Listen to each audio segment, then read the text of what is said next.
Урматтуу төрага, бизде парламентте бир эле нерсе калды. Эми регламентке жогору жактан дабыруу алгандардын мыйзамы биринчи кирет, анан алар көп талкуулабай эле жарым саат талкуулап туруп өтөт дегенди жазып койсок, мына реалдуулукка эми ошол эле калды бизде. Үстүдөн дабыруу алгандардыкы мыйзамы эми биз билип атабыз эми кандай ким макулдук берди, анан ошондон кийин ким чыгарып атканын. Биринчиден, экинчиден мындай.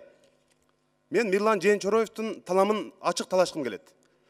Саясатчы эгерде өзүнүн ою, мына 9%да ал автор эле, анан азыр 7%га каршы чыгып атат деп атпайсыңарбы? Эгерде саясатчы өзүнүн оюн жакшы жагына өзгөртсө, эмне үчүн болбосун? Биз аны кубатташыбыз керек да. Же ошондо ушул жерде туруп алып, жок 9%га каршы күрөштүңүздөр беле. Айрым коллегаларыбыз чыгып алып, биздин дагы бир коллегабызды мындай көрдөн алып жерге чабып атасыңар. Ушул туура эмес. Саясатчы өзүнүн оюн жакшы жака өзгөртүп, ошол пайызды төмөндөтүүнү, айрым катачылыктарын түшүнсө бул жакшы. Ким позициясын өзгөрткөн жок.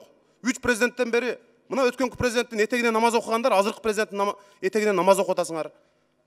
Атамбаевка түндүк түштүк альтернатив жолдун атын бериш керек, аны баатыр кылыш керек дегендер, аны тескерисинче эми тепкилеп атасыңар мисалы. Барыңар позицияңар тез өзгөртүп атпайсыңарбы? Бир эле Жээнчороев эмес да.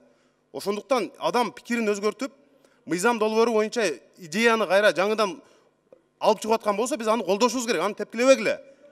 Мурда 9%ды колдогон, эми 5%ды колдогонду. Кааласа 3%ды колдосун. Биз аны кубатташыбыз керек. Ошондуктан ал бир эле Мирлан Жээнчороев эмес Кыргызстанда пикирин өзгөрткөн. Мындан жаман нерселерге пикирлериңерди өзгөртүп, кошомачылыктан кошомачылыкка күн көрүп жүргөндөр толтура биздин арабызда.